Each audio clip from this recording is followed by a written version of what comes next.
कहाँ मोरा स्वरूप रूप, कहाँ सनातन।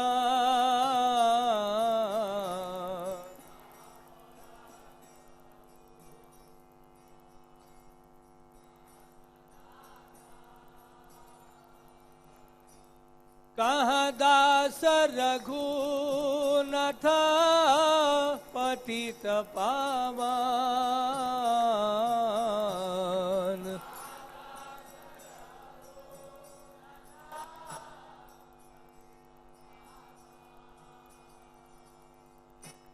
कहाँ मोरा भट्ट युग, कहाँ कबीरा।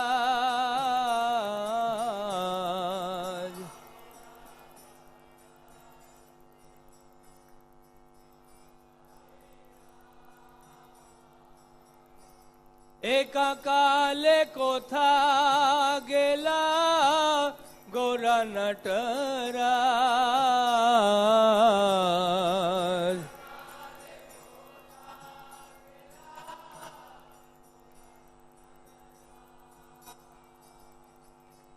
पाषाणे कुटिबो माथा, आनाले पाशिबो।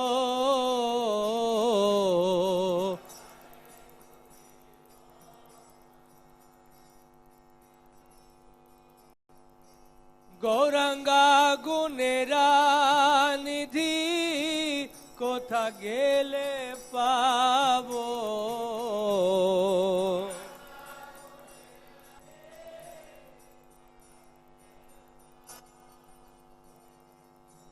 से सब संगीरा संगे, जय कोई लोभीला।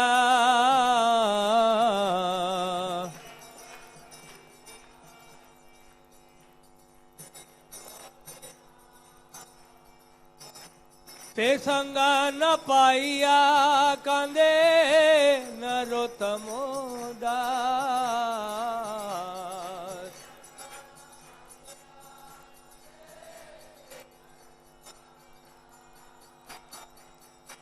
जे अनिलो प्रेमा धना, करुणा प्रचुर।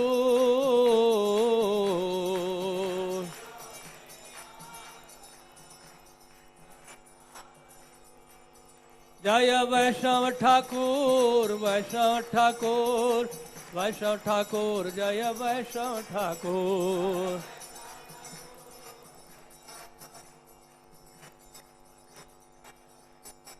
प्रभुपाद प्रभुपाद प्रभुपाद, जय प्रभुपाद।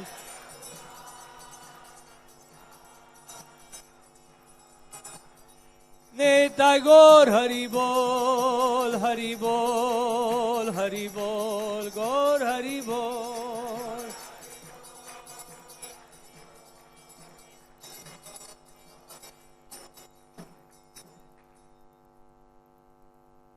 जय ओम विष्णुपाद परिव्रजिकाचार्य अभय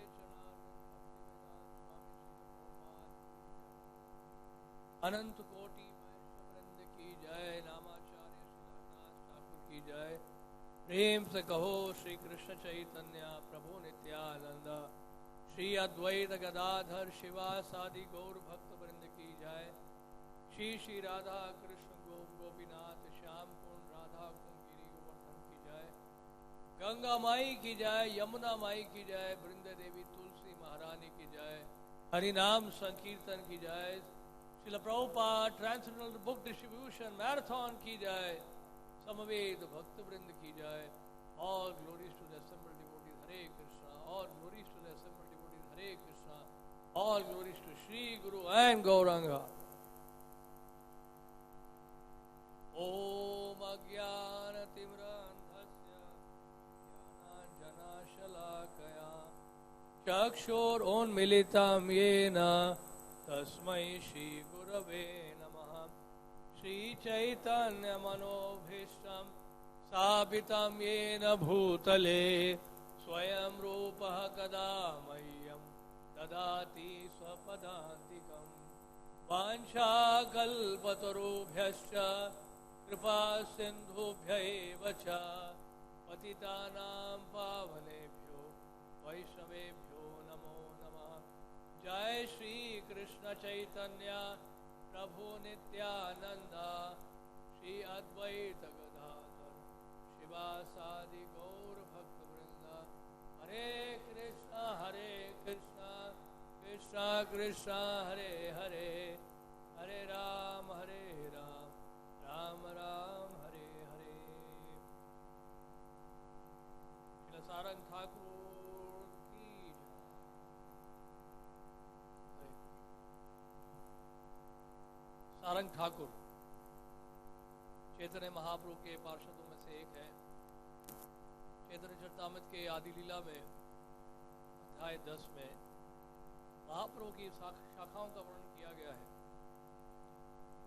चैतन्य महाप्रभु की शाखाओं का वर्णन हुआ है और आगे चलकर नित्यानंद प्रभु की शाखाओं का वर्णन हुआ है, अद्वैत आचार्य की शाखाओं का वर्णन हुआ है, गदाधर पंडित की शाखाओं का वर्णन हुआ है। इन सब की शाखाएं हैं।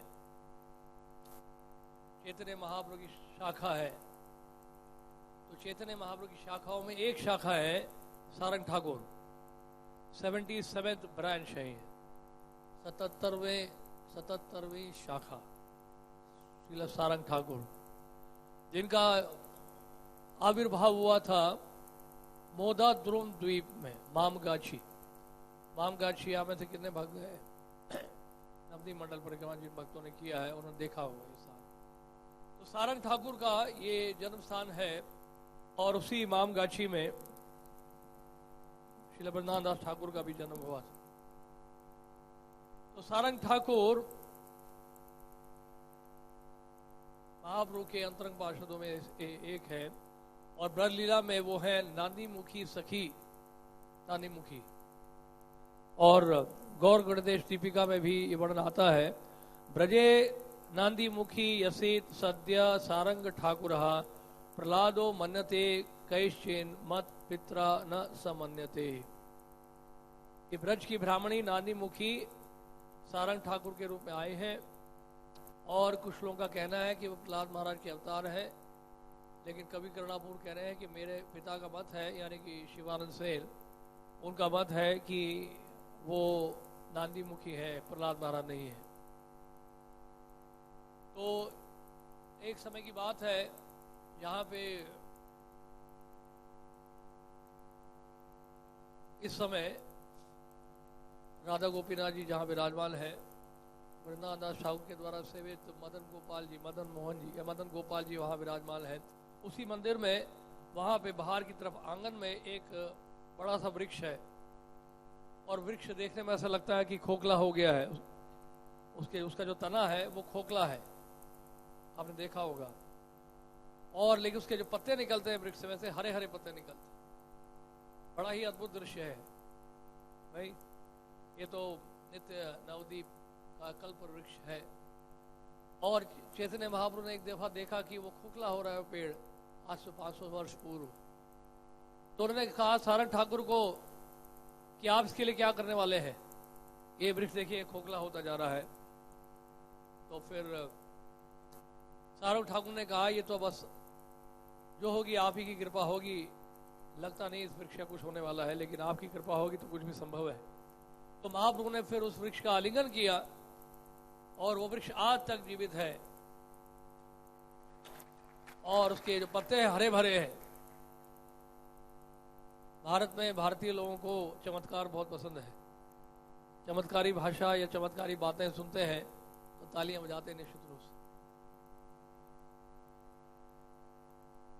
लेकिन जो महत्वपूर्ण बात यह है कि ये वृक्ष जो है वो साधारण वृक्ष नहीं है। ये भी महाप्रभु की लीला में भाग लेने के लिए आया हुआ है। वृक्ष के रूप में एक भक्त है और वहां पे नित्य सेवा कर रहे हैं, गौरंग महाप्रभु की सेवा कर रहे हैं। सारंग ठाकुर से महाप्रभु ने कई बार कहा कि आप शिष्य बनाइए, शिष्य क्यों नहीं बनाते आप?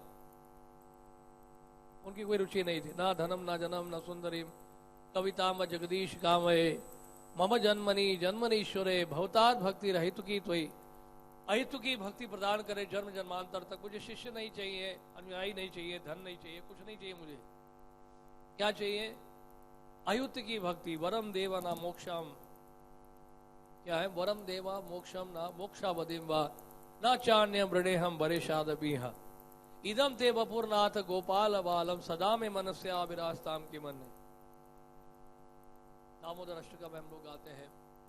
तो शिष्य की आवश्यकता नहीं, उनको लगी कि शिष्य की क्या आवश्यकता है, यहाँ धाम में रह रहा हूँ मैं, यहाँ क्या करूंगा शिष्य बना के। गोपीनाथ जी की सेवा तो चल ही रही है। जब वृद्धावस्था हो गई उनकी, वृद्ध होने लगे, तो महाप्रभु ने देखा कि उनको कठिनाई हो रही है सेवा में। महाप्रभु ने कहा आप देखिए गोपीनाथ जी की सेवा कर रहे हैं, आप एक शिष्य तो बनाइए।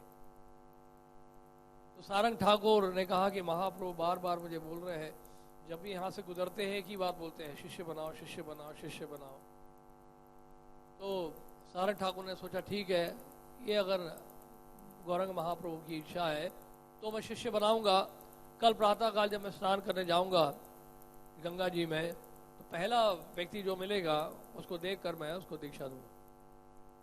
गंगा स्नान के लिए गए प्रातःकाल, और प्रातःकाल गंगा स्नान जब कर रहे थे वो किसी को देखा नहीं उन्होंने कुछ और अद्भुत दृश्य देखा। एक मृतक शरीर देखा उन्होंने गंगा जी में तैरते हुए, डेड बॉडी, और एक लकड़ी का जो है क्या कहते हैं प्लेटफॉर्म, वुडन प्लेटफॉर्म के ऊपर, राफ्ट कहते हैं उसको इंग्लिश में, राफ्ट। तो राफ्ट के ऊपर वो केले के पत्ते से ढका हुआ था, उसके ऊपर एक व्यक्ति, वो लड़का एक लेटा हुआ था। तो पहला व्यक्ति तो ये देखा उन्होंने, सारंग ठाकुर ने। तो सारंग ठाकुर ने कहा कि क्या हो गया है तुम्हें, उठो उठो खड़े हो जाओ। तो वो जो लड़का है वो मूर्छित अवस्था से खड़ा हो गया, और महाप्रभु पीछे ही खड़े हुए थे, साक्षी थे इस दृश्य के। उन्होंने कहा कि मंत्र का उच्चारण करो इसके कान में, हरे कृष्णा कृष्णा कृष्णा हरे हरे, हरे राम राम राम हरे हरे। और वो लड़का जाग गया, जीवित हो गया। एक और चमत्कार, तालियां नहीं बजाई आपने क्या, तो भारत में तालियां बहुत बजाते हैं लोग, माला पहनाइए ताली बजाते। ये तो माला, ये तो राधा पार्षदी का महाप्रसाद है, इसमें ताली क्या बजाना है ये कोई राजनेता थोड़ा कि माला पहना के ताली बजाते रहे। ये प्रथा भी शुरू हो गई हमारी संस्था में। किसी का स्वागत हम लोग तालियों से नहीं करते हैं। हमारी संस्था में जो वैष्णव समाज में स्वागत किया जाता है महामंत्र के द्वारा, हरे कृष्णा कृष्णा कृष्णा हरे हरे, हरे राम राम राम हरे। ये हमारी संस्कृति रही है, ये वैष्णव सदाचार इस तरह से रहा है। तो नेता और अभिनेताओं का स्वागत होता है तालियों से, भक्तों का नहीं। हमने फरीदाबाद मंदिर में तो साबित किया, ये फरीदाबाद मंदिर बहुत जोर से इसको साबित किया, जोर शोर से। वहां पे भक्त लोग समझ गए और वो ताली बजाना बंद कर दिया।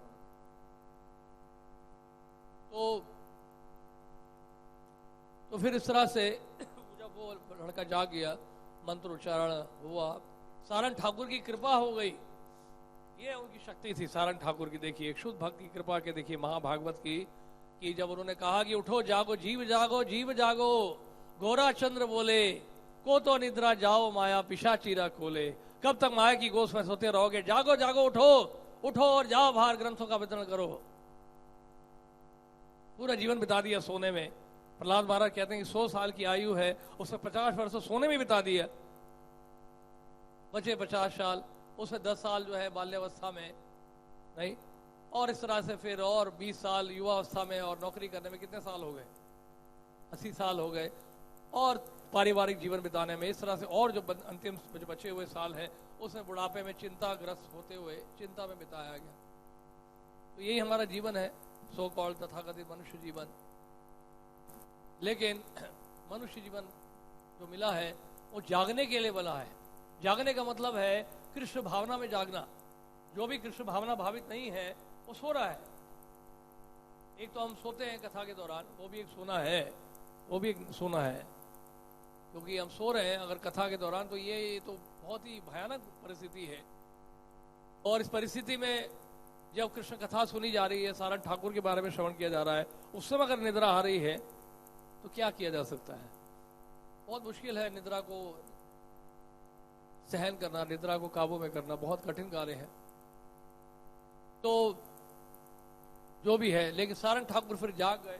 सारंग ठाकुर की कृपा से वो लड़का जाग गया और सारंग ठाकुर ने उसको दीक्षा दी और उस लड़के का नाम क्या पड़ा? सारंग मुरारी ठाकुर। अरे बहुत, उसका नाम वैसे था मुरारी चैतन्य। और सारंग ठाकुर ने जब दीक्षा दी तो क्या नाम पड़ गया उनका? सारंग मुरारी ठाकुर के नाम से जाने गए। तो सारंग मुरारी ठाकुर भी कोई कम नहीं थे, ये उनके शिष्य थे, सारंग ठाकुर के शिष्य थे। और एक दिन की बात है, वृंदावन दास ठाकुर लिखते हैं कि चैतन्य दास यानी मुरारी चैतन्य दास जो सारंग मुरारी ठाकुर के नाम से जाने गए, वो कई बार क्या करते थे? शेरों के पीछे भागते थे। उस समय नवद्वीप में जंगल था ना, जंगल का इलाका था, उस समय शेर भी भागते थे। आज तो नहीं है शेर पर वहां पे, तो कम से कम अच्छा है कि परिक्रमा कर पाते, नहीं तो परिक्रमा करने कोई आएगा नहीं शेर देखकर। सारंग ठाकुर छोड़ना है कि हम लोग शेर के पीछे भागेंगे, और शेर के ऊपर चढ़ जाते थे। और शेर के ऊपर जब चढ़ जाते थे तो शेर जो है बिल्कुल निष्क्रिय हो जाता था, कुछ करता नहीं था वो। और यहां तक कि जो अजगर को लेकर, बड़े बड़े जो सांप अजगर को लेकर अपनी गोदी में रख लेते थे। और कई बार क्या है, कोई भारी सुध-बुध नहीं होती थी उनको, दिव्य आनंद में होते थे और गंगा जी में कूद पड़ते और 2 दिन 3 दिन लगातार गंगा जी के भीतर ही रहते, बाहर ही नहीं निकलते हो। ऐसे अद्भुत कार्य थे उनके सारंग मुरारी के। और ये सब जो है चैतन्य भागवत में वृंदावन ठाकुर लिख रहे हैं, वृंदावन ठाकुर कह रहे हैं कि ये सब नित्यानंद प्रभु की कृपा से हुआ है। नित्यानंद प्रभु की कृपा जिसके ऊपर हो जाए वही इस तरह के अद्भुत कार्य कर सकता है। इस सोते हुए व्यक्ति को जगाना, पशुओं को भी जगाना, उनको भी कृष्ण भावना भावित बनाना, सर्प को भी कृष्ण भावना भावित बनाना, ये तो महाप्रभु ही कर सकते हैं, या उनके जो शुद्ध भक्त हैं वो ही कर सकते हैं। उनके पास ये शक्ति है। और यही बात हम देख रहे हैं श्रील प्रभुपाद जी के ऊपर, जिसकी उनके ऊपर भी नित्यानंद प्रभु की कृपा हुई है। नित्यानंद प्रभु की कृपा से श्रील प्रभुपाद जी ने कितने सारे जगाए मधाए का उद्धार कर दिया पूरे पृथ्वी में। ये आवेश है, यही आवेश है नित्यानंद प्रभु का आवेश। जिस किसी भक्त के ऊपर हो जाए, महाप्रभु का आवेश, नित्यानंद प्रभु का आवेश, साक्त्य आवेश जिसको कहते हैं, उनकी जब कृपा शक्ति होती है, उस कृपा शक्ति से कोई भी कार्य जो है उनके लिए असंभव नहीं। श्री कृष्ण कृपा मूर्ति श्रील प्रभुपाद जी। और वो आवेश जब हुआ, आया उनके हृदय में आवेश, नित्यानंद प्रभु का आवेश जब आया, साक्त्य आवेश जिसको कहते हैं, उस आवेश से जो है श्रील प्रभुपाद जी ने यह असंभव कार्य भी जो है उसको संभव करके दिखा दिया। ताली बंद बजाइए। तो महामंत्र बोल सकते हैं, हरे कृष्णा कृष्णा कृष्णा हरे हरे, हरे राम राम राम हरे हरे। तो इस तरह कहने का मतलब यह है कि सारंग ठाकुर का आविर्भाव दिवस है, उनसे हम कृपा की याचना करें कि हमें भी वो आशीर्वाद दें कि हम भी इस तरह से कुछ कर सके, सोते हुए जीवात्माओं के हाथ में प्रभुपाद जी की पुस्तकों को पकड़ा सके। प्रभुपाद ही जगाएंगे उनको, हम जगाने वाले नहीं है, क्योंकि हम भी तो सो ही रहे हैं। हम कौन सा जागे हुए अभी, पूरी तरह से नहीं जागे हुए अभी तक, अभी भी कहीं ना कहीं सोते रहते हैं। तमोगुण रजोगुण का प्रभाव है। लेकिन श्रील प्रभुपाद जी के कृपा से, श्रील प्रभुपाद जी की कृपा से, श्रील प्रभुपाद जी के ग्रंथों को जब लेके जाएंगे, जब हाथ में हमारे ग्रंथ होंगे तो समझ लीजिए हमारे हाथ में जब ग्रंथ होंगे तो हमारे हृदय में भी कृपा शक्ति का प्रभाव होगा। कृपा शक्ति की तरंगे जो है हमारी चेतना में प्रवेश कर जाती हैं जब श्रील प्रभुपाद जी के ग्रंथ हमारे हाथ में होते हैं। और उस भक्त में भी, सामान्य भक्त की भी, एक नया भक्त भी जो है वो शक्ति के प्रभाव में आ जाता है, उस कृपा शक्ति के प्रभाव में आ जाता है। और ग्रंथों को जब लेके जाता है कि नया से नया भक्त भी जो है वो चमत्कार कर सकता है। और हम देख रहे हैं नए नए भक्त जो है कितने ग्रंथों का, हमारे गोपी भाव प्रो की टीम है, पीपीटी के भक्त जो नए भक्तों ने 4 दिन में मीरठ में 1.5 लाख रुपए की गीता निकाल दी।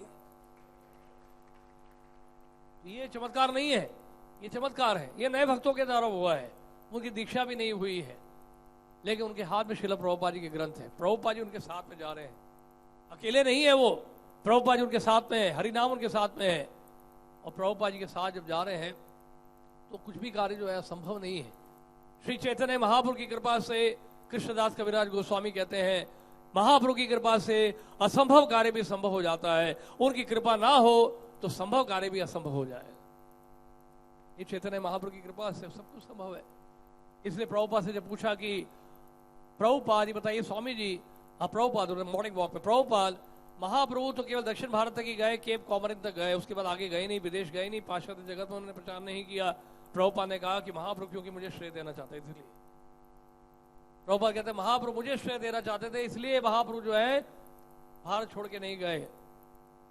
तो वो श्रेय अगर लेने के लिए हम तैयार है तो ले, नहीं लेना चाहते तो मत लीजिए, कोई दिक्कत नहीं है। अगर हम श्रेय नहीं लेंगे तो कोई और श्रेय ले लेगा। महाप्रभु का कार्य जो है वो बंद नहीं होने वाला है। श्रील प्रभुपाद जी की सेवा जो है बंद नहीं होने वाली है। हमारे ना कहने से ये आंदोलन बंद नहीं होने वाला है।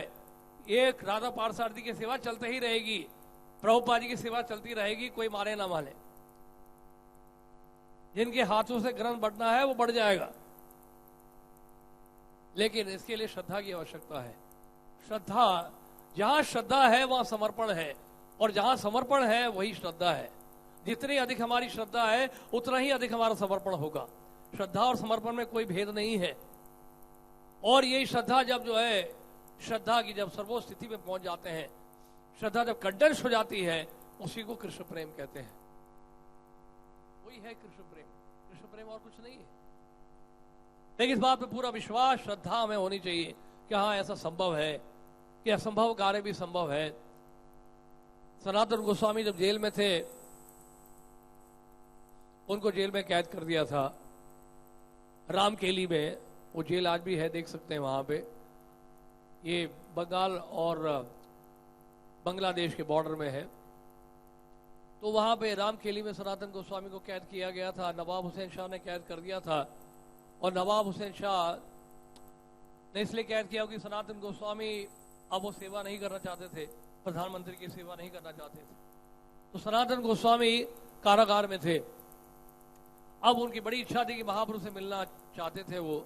श्रील रूप गोस्वामी तो चल पड़े थे, उन्होंने भी अपनी जिम्मेदारियों से मुक्त होकर श्रील रूप गोस्वामी भी महाप्रभु से मिलने के लिए चले गए थे। और हम जानते हैं कि प्रयाग में अनुपम गोस्वामी के साथ चैतन्य महाप्रभु मिले थे।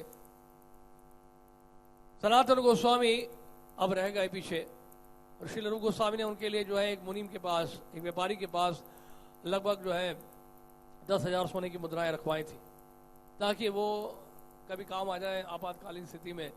और ये परिस्थिति आई गई थी। जेल में जब थे तो उनका जो जेलर था, जेल का जो जेलर था, उसकी बड़ी सहायता की थी सनातन गोस्वामी ने। सनातन गोस्वामी ने बहुत सहायता की थी जब वो प्रधानमंत्री थे। तो उस जेलर ने कहा मैं क्या करूं, मैं यहाँ पे जेलर हूं, अगर मैं आपको रिहा कर दूंगा तो नवाब मुझे खुद यहाँ पे कैद कर देगा, सजा देगा मुझे, वो मार डालेगा मुझे। तो मैं चाहता हूं तो आपकी सहायता करने के लिए कैसे सहायता करूं, मुझे समझ नहीं आता। सनातन गोस्वामी ने कहा कि ये ले लो 7,000 सोने की मुद्राएं, देखो बहुत सारी है, सोने की मुद्राएं ले लो आप। उन्होंने कहा फिर भी मैं नवाब को क्या बोलूंगा। नवाब को ये कहना कि मैं शौच के लिए गया था, और जब शौच के लिए गया तो वहां पे कूद कर आत्महत्या कर ली गंगा जी में, तो वो दिक्कत नहीं आएगी आप। और उसके बाद फिर वो जेलर लेके गया सनातन गोस्वामी को, और सनातन गोस्वामी वहां से निकल पड़े। सनातन गोस्वामी ने आशीर्वाद दिया, किसको? सनातन गोस्वामी ने उस जेलर को आशीर्वाद दिया। सनातन गोस्वामी ने कहा एक बंदी छाड़े यदि निज धर्म देखिया, संसार होते तारे मुक्त करे न गोसाइया। का मतलब क्या है? ठीक है, एनीवे तो ये ठीक है। अगर ये श्लोक लिखा हुआ है तो उसको हम उसका उच्चारण भी कर सकते हैं। बोलिए, एक बंदी छाड़े यदि निज धर्म देखिया, संसारे होइते तारे मुक्त करे न गोसाइया।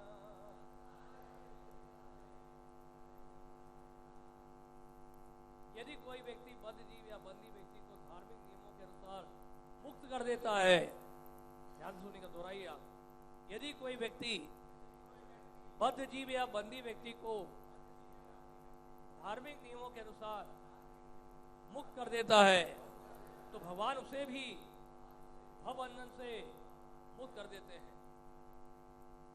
सनातन गोस्वामी ने बहुत बढ़िया बात बताई कि अगर आप किसी बद्ध जीव को मुक्त कर देते हैं, उनको कृष्ण की सेवा में लगा देते हैं, तो राधा पार्थसारथी आपको मुक्त कर देंगे भवबंधन से।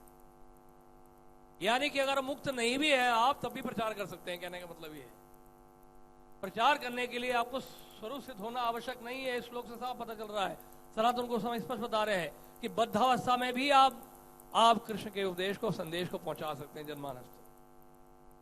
तो उसके लिए सिद्धि की आवश्यकता नहीं है, सिद्धि के लिए इंतजार करने की आवश्यकता नहीं है। जिस स्थिति में आप हैं, जितना आप जानते हैं उतना आप प्रचार करें, महाप्रभु की कृपा मिलेगी आप। और प्रभुपाद तात्पर्य में क्या लिख रहे हैं, ऐसे कथन से प्रतीत होता है कि सनातन गोस्वामी जो पहले नवाब के मंत्री थे, उस मुसलमान अधीक्षक को धोखा देने का प्रयास कर रहे थे। वह जेल अधीक्षक या तो सामान्य शिक्षा प्राप्त था या बिल्कुल ही निरक्षर था। उसके बाद निश्चित रूप से आध्यात्मिक ज्ञान से उन्नत होने की आशा नहीं की जाती थी, किंतु उसे प्रसन्न करने के लिए ही सनातन गोस्वामी ने उसे शास्त्रों का पंडित कहकर उसकी प्रशंसा की थी। वह जेल अधीक्षक इससे मना नहीं कर सका कि वह पंडित था, क्योंकि जब किसी को उच्च पद प्रदान किया जाता है तब वह अपने आप को उस पद के योग्य समझने लगता है। सनातन गोस्वामी आध्यात्मिक कर्म के प्रभावों की ठीक व्याख्या कर रहे थे और वह जेल अधीक्षक उनके कथन को उनकी जेल रिहाई से जोड़ रहा था। ऐसे असंख्य बद्ध जीव हैं जो इंद्र तृप्ति के पास में माया द्वारा बंदी बनकर संसार में सड़ रहे हैं। जीव माया के पास द्वारा इतना मोहित हो जाता है कि सूअर की बद्ध अवस्था में अपने आप को तुष्ट मानता है। माया द्वारा दो प्रकार के आच्छादक शक्तियां प्रदर्शित की जाती है। पहली है प्रक्षेपात्मिका तथा दूसरी है आवरणात्मिका। जो व्यक्ति भवबंधन से छूटने के लिए दृढ़ संकल्प लेता है, तब उसे प्रक्षेपात्मिका शक्ति अर्थात भटकाने वाली माया बद्ध जीवन में बने रहने के लिए और इसी तृप्ति द्वारा संतुष्ट रहने के लिए बाध्य करती है। दूसरी शक्ति आवरणात्मिका द्वारा बद्ध जीव ईश्वर के शरीर में या मल के कीड़े के रूप में सड़ते रहकर भी संतुष्ट रहता है। बद्ध जीव को भवबंधन से छुड़ा पाना बहुत कठिन होता है, क्योंकि माया का पाश बहुत प्रबल होता है। यहाँ तक कि जब स्वयं पूर्ण पुरुषोत्तम भगवान अवतरित होकर बद्ध जीव को उनकी शरण में आने का आदेश देकर उसका उद्धार करना चाहते हैं, तब भी बद्ध जीव इसके लिए तैयार नहीं होता। इसलिए श्री सनातन गोस्वामी ने कहा, यदि कोई व्यक्ति अन्य व्यक्ति को माया के बंधन से छुड़ाने में सहायक होता है, तो पूर्ण पुरुषोत्तम भगवान तुरंत ही उसे मान्यता प्रदान करते हैं। भगवद गीता में भगवान कृष्ण ने कहा है, न च तस्मान मनुष्येषु कश्चिन में प्रिय कृतमः भविता न च मे तस्मात् अन्यः प्रियतरो भुवि। यदि भगवान की कोई सबसे बड़ी सेवा की जा सकती है, तो वह है बद्ध जीव के हृदय में भक्ति का संचार करना, जिससे वह बद्ध जीवन में से छूट सके। श्रील ठाकुर भक्तियों ने कहा है कि वैष्णव को उसे प्रचार कार्य द्वारा पहचाना जाता है। प्रचार कार्य का अर्थ है बद्ध जीव को उसकी शाश्वत स्थिति के प्रति अवगत कराना, जिससे वह निर्धर्म कहा गया है। जीव की शाश्वत स्थिति है भगवान की सेवा करना, इसलिए भवबंधन से छूटने के लिए सहायता करने का अर्थ है जीव के इस शुद्ध ज्ञान को जागृत करना है कि वह कृष्ण का सनातन सेवक है। जीवेर स्वरूप होए कृष्ण नित्यदास। महाप्रभु ने सनातन गोस्वामी को आगे इसकी और व्याख्या, महाप्रभु सनातन गोस्वामी को आगे इसकी और व्याख्या करेंगे। ये बहुत ही महत्वपूर्ण बात बताई यहाँ पे श्रील प्रभुपाद जी ने कि बद्ध जीवों का उद्धार करना, यही है साधना हमारी, यही है साधन, यानी कि संकीर्तन। प्रचार ही हमारी साधना है, संकीर्तन ही हमारी साधना है कलयुग में। और कोई साधना को साधना तभी माना जा सकता है जब साथ में संकीर्तन हो रहा हो। ऐसा मत है श्रील जी गोस्वामी का, जिन्होंने भक्ति संदर्भ में लिखा है। भक्ति संदर्भ में श्रील जी गोस्वामी लिखते हैं कि जितने भी भक्ति के अंग हैं और जो 63 भक्ति के अंग हैं, उनको भक्ति का अंग तभी माना जा सकता है कलयुग में जब साथ में संकीर्तन हो रहा हो। नहीं तो बाकी जितने भी भक्ति के अंग हैं वो कलयुग में कमजोर पड़ जाते हैं, कोई भी सेवा क्यों ना हो। इसलिए सभी भक्ति के अंगों में साथ में संकीर्तन का होना आवश्यक है। इसलिए श्रील प्रभुपाद जी ने ग्रंथों के वितरण को संकीर्तन कहा, क्योंकि ये ग्रंथ में, इन ग्रंथों में श्रील प्रभुपाद जी ने क्या है भर दिया है, हरिनाम भर दिया है। ये ग्रंथ जो है कृष्ण के नामों से भरा हुआ है। और जब ये ग्रंथ लेकर भक्त लोग जाते हैं, सब मिलकर भक्त इन ग्रंथों का वितरण करते हैं, तो उनको संकीर्तन भक्त कहा गया है। तो इसलिए ये ग्रंथों का वितरण बहुत ही महत्वपूर्ण कार्य है। कोई कह सकता है कि आज की परिस्थिति ठीक नहीं है, देखिए, सबसे पहले हमारी परिस्थिति ठीक होनी चाहिए। हमारी स्वयं की अगर स्थिति ठीक नहीं है तो दूसरों की स्थिति अच्छी भी हो उसका हम कोई कुछ कर नहीं सकते हैं। यानी कहने का मतलब है, अगर स्वयं हम कृष्ण भावना भावित नहीं है, स्वयं अगर भक्ति के मार्ग में गंभीर नहीं है, तो दूसरों का क्या भला करेंगे हम। यानी कि हमारी स्वयं की साधना। इसलिए श्रील प्रभुपाद से जब पूछा प्रभुपाद ने ग्रंथों का वितरण कैसे बढ़ा सकते हैं, प्रभुपाद ने क्या उत्तर दिया। प्रभुपाद ने कहा कि आप एक जगह बैठ के ध्यान पूर्वक बिना किसी रुकावट के 16 माला का जप करो एक साथ, आप ग्रंथों का वितरण और अधिक कर पाओगे। क्या कनेक्शन है इसका 16 माला से ग्रंथों के वितरण से? कनेक्शन ये है कि हम जब हरिनाम को चरण ध्यान पूर्वक करते हैं, हम कृष्ण भावना भावित होते हैं, आध्यात्मिक शक्ति हमारे हृदय में वास करती है, और उस आध्यात्मिक शक्ति को लेकर जब ग्रंथों को वितरण करते हैं तो दूसरा व्यक्ति जो है हमारी बात को सुनता है ध्यान से। हमारे चेहरे में मुस्कुराहट होती है, चेहरे में खुशी होती है, चेहरे में आध्यात्मिक आनंद दिखाई पड़ता है। उस आध्यात्मिक आनंद को देखकर उसका जो प्रभाव पड़ता है दूसरे व्यक्ति के ऊपर, वो व्यक्ति जो है पिघलता है, उसका हृदय पिघलता है, वो भी इस प्रभाव में आकर जो है ग्रंथ को खरीद लेता है। लेकिन हम स्वयं माया के प्रभाव में रहेंगे और महामाया के प्रभाव में रहेंगे तो दूसरों के ऊपर भी महामाया का ही प्रभाव पड़ेगा। आप समझ रहे इस बात को? हमारी संगति का प्रभाव तभी पड़ सकता है दूसरे के ऊपर जब हम कृष्ण भावना भावित हो, नहीं तो हम में और उसमें कोई अंतर नहीं है, भेद नहीं है। इसलिए प्रातःकालीन कार्यक्रम जो है विशेष रूप से जो प्रचारक हैं उनके लिए अति आवश्यक है, अनिवार्य है। जो ये सोच रहे हैं, जो इस भ्रम में है बिना श्रवण कीर्तन के प्रचार कर लेंगे, वो बहुत बड़ी माया में है। हमारे किसी भी आचार्य ने नहीं कहा कि अपना भजन साधन छोड़कर आप प्रचार करो। हमारे किसी भी आचार्य ने नहीं कहा, श्रील प्रभुपाद जी ने नहीं कहा, ना किसी पूर्ववर्ती आचार्य ने कहा है। अगर आप ये बात कह रहे हैं तो आप स्वयं भ्रम में है, माया में है। बुरा मत मानिएगा। प्रचार का आधार हमारा श्रवण कीर्तन है, साधना है। और जब श्रवण कीर्तन को गंभीरता से लेंगे, जो आप 10 दिन में प्रचार करते हैं वो आप 1 दिन में कर पाएंगे। कोई बोल सकता है प्रभु जी अगर सुबह नहीं हम लोग जाएंगे और रोज का हमने बना लिया, बहाना बना लिया, तो कैसे फिर लोगों से ज्यादा मिल पाएंगे? उसका उत्तर यही है कि अगर आप साधना में ध्यान रखेंगे, श्रवण कीर्तन ध्यान से करेंगे, तो जो कार्य 10 दिन में होने वाला है वो 1 दिन में हो जाएगा। ये मतलब है इसका। आध्यात्मिक जीवन का जो मापदंड है वो भौतिक गणना से नहीं हो सकता है। भौतिक शक्ति से, भौतिक तालीम से, भौतिक बुद्धि से हम कृष्ण भावना भावित नहीं हो सकते हैं। कृष्ण भावना भावित होने के लिए कृष्ण भावना भावित ही कार्य करने पड़ेंगे, और कोई योजना इसमें साथ नहीं देगी आपकी। कोई टेक्निक नहीं है, कोई सेल्स स्ट्रैटेजी नहीं है, कोई मार्केटिंग टेक्निक जो है कार्य नहीं करेगी, काम नहीं करेगी ग्रंथों के वितरण में। इसके लिए तो ऊर्जा की आवश्यकता है, कृष्ण भावना भावित होना आवश्यक है। महात्मा सुमा पार्था दैवी प्रकृति में आश्रिता। भगवत गीता में भगवान ने कहा महात्मा कौन होते हैं? जो देवी प्रकृति का श्रीमती राधा रानी की कृपा के लिए हमेशा लालायित रहते हैं, उनके आश्रित जो होते हैं वो ग्रंथों का वितरण कर पाते हैं। इसलिए प्रभुपाद ने कहा मेरे ग्रंथों का जो वितरण हो रहा है वो भक्तों के उत्साह से हो रहा है, माया के प्रभाव से ग्रंथों का वितरण नहीं हो रहा है। ये माया के वशीभूत जो है उनका कार्य नहीं है। ये आप बड़े से बड़े सेल्स मैन को ले आइए, यहाँ पे दुनिया के अमेरिका से ले आइए, यूरोप से ले आइए, आप उनके हाथ में भगवत गीता दीजिए, एक भी गीता नहीं निकाल पाएंगे वो, अगर वो कृष्ण भावना भावित नहीं है तो। ये जो ग्रंथ है ये तभी हम बांट सकते हैं जब उसमें प्रभुपाद जी की कृपा हो आपके ऊपर। जो भी प्रभुपाद जी से जुड़ा है श्रवण कीर्तन के माध्यम से, उसी को अधिकार मिलेगा ग्रंथों का वितरण करने का। और जो प्रभुपाद से जुड़ा है, प्रभुपाद की संस्था में, लेकिन श्रवण कीर्तन में अगर वो गंभीर नहीं है तो तब भी वो इस्कॉन में रहकर इस्कॉन में नहीं है। बुरा मत मानिएगा।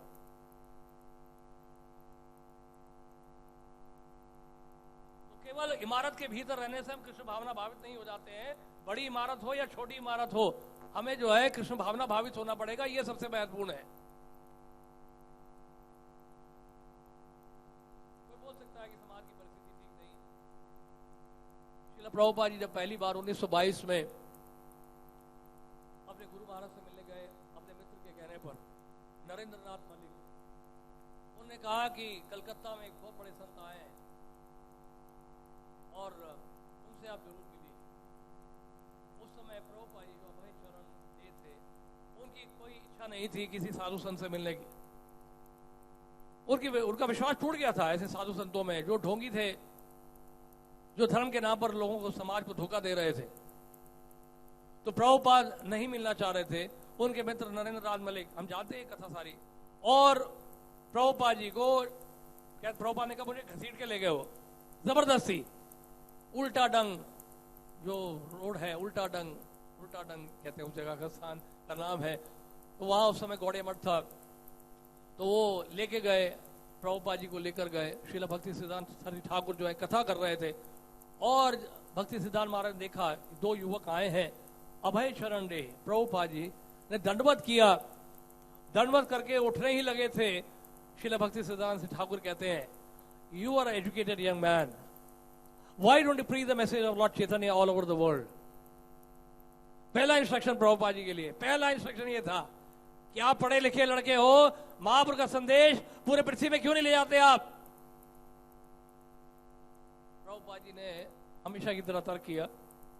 प्रभुपाद जी अपने कॉलेज के जमाने में भी लीडर ही थे, वो कभी लीडर के अलावा कुछ रहे नहीं। प्रभुपाद जी हमेशा लीडर थे, बचपन से अंतिम समय तक लीडर ही रहे प्रभुपाद। पहले कॉलेज में लीडर थे, प्रेसिडेंट थे, यूनियन स्टूडेंट्स यूनियन के प्रेसिडेंट थे, और फिर जब आध्यात्मिक क्षेत्र में आए तो हमारी संस्था के आचार्य बन गए, संस्था का आचार्य। तो प्रभुपाद जी ने कहा कि हमारा देश जो है अभी तो अंग्रेजों के अधीन है, हमारी बात कौन सुनेगा, हमारी भारतीय संस्कृति के बारे में कौन सुनना चाहेगा, हमारा देश तो अधीन है। तो बड़ा अच्छा श्रील भक्ति सिद्धांत ठाकुर ने कहा, उन्होंने कहा, he replied in a deep, quiet voice, Krishna consciousness did not have to wait for change in Indian politics, nor was it dependent on who ruled. Krishna consciousness was so important, so exclusive, so exclusively important that it could not wait. भक्ति सिद्धांत महाराज ने कहा कि कृष्ण भावना इतनी ज्यादा महत्वपूर्ण है, इतनी आवश्यकता है इसकी कृष्ण भावना की, ये किसी के लिए भी इंतजार नहीं कर सकती है। राजनेता बदलेंगे, राजनीति बदलेगी, सरकार बदलेगी, नोट बदलेगा, तब हम प्रचार करेंगे। भक्ति सिद्धांत महाराज ने कहा कृष्ण भावना कभी किसी के लिए रुक नहीं सकती है, कृष्ण की सेवा कभी नहीं रुक सकती है, कृष्ण की सेवा कभी बंद नहीं हो सकती है। आप भले ही बंद हो जाओ, लेकिन कृष्ण की सेवा कभी बंद नहीं होगी। एक हमें याद है, मामगाछी की बात कर रहे हैं, वही जहां पर राधा गोपीनाथ जी सारे ठाकुर के शिव विग्रह हैं, उसी मंदिर में एक वैष्णव है जो पिछले 60 साल से गोपीनाथ जी की सेवा कर रहे हैं, 60 ईयर्स एक ही जगह पर रहकर। उनसे सीखना चाहिए कि भजन का मतलब, सेवा का मतलब क्या होता है। एक ही जगह पे राधा गोपीनाथ जी की सेवा कर रहे हैं 60 साल से, लगभग 100 साल की उम्र हो चुकी है उनकी। अब पता नहीं है कि नहीं, लेकिन पिछले साल दर्शन किया था, जहां पे वो रबड़ी प्रसाद महाप्रसाद बांटते हैं, वहीं पे बैठे बैठे लेटे लेटे देख रहे थे, भक्तों का दर्शन कर रहे थे। 60 साल से एक जगह पे सेवा कर रहे हैं, ये है निष्ठा, ये है स्थिरता, ये है असली भजन क्रिया। जैसे इधर भी चांपाहाटी में भी हमें याद, हम मिले थे कई वर्षों तक, जब परिक्रमा वहां जाती थी, तो वहां भक्ति सिद्धांत ठाकुर के एक शिष्य थे नयनानंद दास बाबा जी महाराज, और श्रील भक्ति सिद्धांत ठाकुर ने उनको वहां पे सेवा दी थी गौर गदाधर की। जब वो 18 वर्ष के थे, 18 वर्ष की उम्र में आए थे, और लगभग 70 साल कह लीजिए, लगभग 70 साल उन्होंने वहां सेवा की गौर गदाधर की, वहां से हिले नहीं वो। भक्ति सिद्धांत महाराज ने कहा कि ये सेवा के कहीं भी छोड़ के जाना, ये सेवा छोड़ के कहीं भी मत जाना, जीवन के अंत काल तक यही सेवा करना। और अंत काल तक जो है गौर गदाधर की सेवा करते रहे, और अंतरदीप सीधा मायापुर में उन्हें शरीर छोड़ा। देखिए क्या उनका गुरु निष्ठा है, देखिए क्या समर्पण है। जिस तरह से प्रभुपाद भी देखिए अंतिम समय तक गुरु की आज्ञा का पालन कर रहे हैं और ग्रंथों का अनुवाद कर रहे हैं। अंतिम समय तक प्रभुपाद ने कहा, जब तक प्रभुपाद जी बोल सके तब तक प्रभुपाद ने ग्रंथों का अनुवाद किया। ये है सेवा का भाव, ये है समर्पण। ये नहीं कि हमें बाल्टी उठाने में भी दिक्कत हो रही है, या अपना कमरा साफ करने में दिक्कत हो रही है, तो हम क्या प्रचार करेंगे फिर, क्या कृष्ण भावना भावित बनाएंगे लोगों को, जब हमारा स्वयं का जीवन जो है तपस्या का नहीं है, त्याग का नहीं है, वैराग का नहीं है, दूसरों को क्या सिखाएंगे हम लोग। इसलिए इन ग्रंथों के वितरण में सब कुछ है। इन ग्रंथों के वितरण में त्याग है, इन ग्रंथों के वितरण में तपस्या है, इस ग्रंथों के वितरण में वैराग है। इसलिए सबसे अधिक मौका मिलता है भक्तों को कृष्ण भावना भावित होने का। आराम का जीवन जितना हम बिताएंगे, हमारे गुरु महाराज ने भी एक बार बताया था कि बहुत जो जितने ऐसे कई भक्त जो सुविधाओं में फंसे हुए हैं, तो उनके लिए वो सुविधा जो है वो कब्र के समान है। माने का material comfort for a devotee is like a coffin, coffee नहीं कॉफिन, कब्र के समान है। तो इसलिए सुविधाओं को जुटाने का उद्देश्य ये होना चाहिए कि सुविधाओं का उपयोग जो है वो कृष्ण की सेवा में होना चाहिए। नहीं तो ये सुविधाएं हमारे भक्ति मार्ग में बहुत बड़ी बाधा है। अच्छा है हमसे सब कुछ छीना जा रहा है, ये भारत देश में बहुत बड़ी कृपा हो रही है भगवान कृष्ण की। यस्याहम अनुघृणामि हरिष्ये तद्धनम शनैः। युधिष्ठिर महाराज को भगवान ने कहा कि जब मैं किसी ऊपर विशेष कृपा करता हूं उसका सारा धन छीन लेता हूं धीरे धीरे। ये पहला प्रभुपाद जी ट्रांसलेट किया, this is my first instalment of mercy. ये मर्सी का कृपा का पहला इंस्टॉलमेंट है, अभी और भी इंस्टॉलमेंट आएंगे, अभी तो शुरुआत हुई है। तो बहुत बड़ी कृपा हो रही है भारतवर्ष में, बहुत बड़ी कृपा है महाप्रभु की। संकीर्तन यज्ञ फैल रहा है, प्रचार हो रहा है। इसका मतलब भक्ति सिद्धांत महाराज ने कहा कि हमारे प्रचार का अगर हमारा प्रचार सफल हो रहा है तो कैसे पता चलेगा? भक्ति सिद्धांत महाराज ने कहा अगर आपका प्रचार सफल हो रहा है तो ये पता चलेगा कि अगर कोई विरोध हो रहा है। विरोध ही नहीं हो रहा है, आराम का जीवन है, बढ़िया श्रवण कीर्तन है, 9 बजे फीस प्रसादम है या 1 बजे संडे फीस प्रसादम है, बड़ा आनंद आ रहा है, हम कीर्तन मेला में बैठे हुए हैं, बहुत अच्छी बात है। हमारा कीर्तन मेला सड़क पे है, दिल्ली की सड़कों में है, वहां करिए कीर्तन मेला आप जाके। वो भी है सीधा मायापुर, वो साल में एक बार बस। लेकिन 365 दिन जो कीर्तन मेला करना है वो सड़क पे करना है हमें। उसके लिए हम तैयार नहीं होते उस कीर्तन मेला के लिए, क्योंकि बाहर धुआं खाना पड़ता है, बाहर लोगों की गालियां सुननी पड़ती है, अपमानित होते हैं वहां पर, हमारा अहंकार चूर चूर होता है, पाउडर हो जाते हैं वहां पे, वहां याचक की भांति जाना पड़ता है, हाथ फैला के भीख मांगना पड़ता है कि ग्रंथ लीजिए ग्रंथ लीजिए। तो भगवान कितना मौका दे रहे हैं, आप बहुत मौका मिल रहा है, हमें बहुत आनंद आएगा। अभी संघर्ष के दिन शुरू हो गए, कष्ट के दिन शुरू हो गए, तपस्या का दिन शुरू हो गया है। कुंती महारानी ने बिल्कुल सही बोला, विपदा संता ता शाश्वत तत्र तत्र जगत गुरु भवद दर्शनम स्यात् अपुनर्भव दर्शनम। हमें कष्ट दीजिए, कुंती महारानी कह रही हैं, क्योंकि जब आप कष्ट देंगे तभी तो आपका याद करेंगे हम। कष्ट नहीं है, नो कष्ट no gain, no pain no gain, ऐसा कहावत है अंग्रेजी में। कष्ट नहीं है तो कृपा, कैसे हम लोग प्रार्थना करेंगे, कैसे गिड़गिड़ाएंगे, कैसे गिड़गिड़ाएंगे, हाथ कैसे जोड़ेंगे? राधा पार्षद चाहते हैं हम गिड़गिड़ाएं उनके सामने, हृदय से प्रार्थना करें, रोए। राधा पार्षद हमें देखना चाहते हैं रोते हुए, उनके सामने हाथ जोड़ते हुए, हमारे हृदय पिघले कि हमारी रक्षा करिए हे राधा पार्षद। इन ग्रंथों का वचन कैसे होगा? ये प्रार्थना आप शुरू करिए हृदय से, फिर देखिए चमत्कार। प्रार्थना में बहुत शक्ति है, बहुत शक्ति है प्रार्थना में। माता यशोदा ने प्रयास किया, बहुत प्रयास किया, बहुत प्रयास किया, कृष्ण बन नहीं रहे थे, वो तो पकड़ में नहीं आ रहे थे पहले। उनके प्रयास को देखकर कृष्ण ने कृपा कर दी, कृष्ण ने कृपा की। नहीं तो कृष्ण को बांधने वाला कौन है? संसार में कोई नहीं बांध सकता है। प्रभुपाद जी एक जगह पूछ रहे हैं एक डिसाइपल से, you know why Yashoda is mother of Krishna? Prabhupada कहते हैं she is mother of Krishna because she has purchased anxiety. Yashoda माता क्यों है कृष्ण की? क्योंकि उन्होंने चिंता को खरीद लिया है, खरीदी है चिंता, थोक में मिल रहा है, आप चिंता तो थोक में मिल रहा है हमें। तो अब इस चिंता को जब खरीदेंगे तो क्या होगा? जब इन चिंताओं को जब खरीदेंगे तब हम कृष्ण को याद करना चाहेंगे, नहीं तो कृष्ण को कौन पूछेगा? सब कुछ अगर अच्छा चल रहा है तो फिर फॉर्मेलिटी रह जाएगी। फिर हृदय से प्रार्थना कहाँ आएगी कि बस 7:15 बजे हम दर्शनार्थी में बोले गोविंदम आदि पुरुषम ताहम भजामि। वो तो श्लोकों को केवल उच्चारण कर रहे हैं, हमारे हृदय से कहाँ प्रार्थना आ रही? हमारे हृदय से प्रार्थना आएगी। प्रभुपाद जी कहते हैं 1966 में जो प्रभुपाद ने पहला रिकॉर्ड बनाया हरे कृष्ण कीर्तन धुन का, उस रिकॉर्ड में आप देखते हैं प्रभुपाद जी बोल रहे हैं क्या बोल रहे हैं? जिस तरह से एक बच्चा जो है रोता है अपनी माँ के लिए, इस तरह से हमें रोना चाहिए कृष्ण के लिए। और प्रभुपाद जी बोल रहे हैं genuine cried of a child for the mother हरा। प्रभुपाद के जेन्युइन क्राई, बच्चा वैसे बनावटी भी आंसू बहुत निकलते हैं उसके कई बार, लेकिन कई बार उसको वास्तव में जब भूख लगती है और कोई खाने को मिलता नहीं तो वास्तव में रोता है बच्चा उस समय, पीड़ा के कारण, कष्ट के कारण, भूख प्यास के कारण रोता है बच्चा उस समय असली में। तो प्रभुपाद जी कह रहे हैं हमारा जो हरिनाम का उच्चारण है, हमारी जो प्रार्थना है, बिल्कुल उस बच्चे की तरह होनी चाहिए। Genuine cry of a child for the mother हरा। और ये कब होगा? जब हम हेल्पलेस होंगे, असहाय अवस्था में। सब कुछ हमारे पास जब होता है तो हम कृष्ण को याद नहीं कर पाते हैं। इसलिए क्या करते हैं, कृष्ण कृपा करते हैं, छीन कर हमसे, छीन लेते हैं हमसे हमारी धन, हमारी संपत्ति, हमारा यश, सब कुछ छीन लेते हैं। याचक की भांति आप खड़े रहते हैं भिखारी की तरह। तभी तो हम कृष्ण को याद करेंगे, नहीं तो कृष्ण को कौन पूछेगा। अगर आपका, इसलिए देखिए धनी व्यक्ति, कितने धनी व्यक्ति आते हैं मंदिर में बताइए। यहाँ अंबानी आता है, अडानी आता है, कोई नहीं आता यहाँ पे।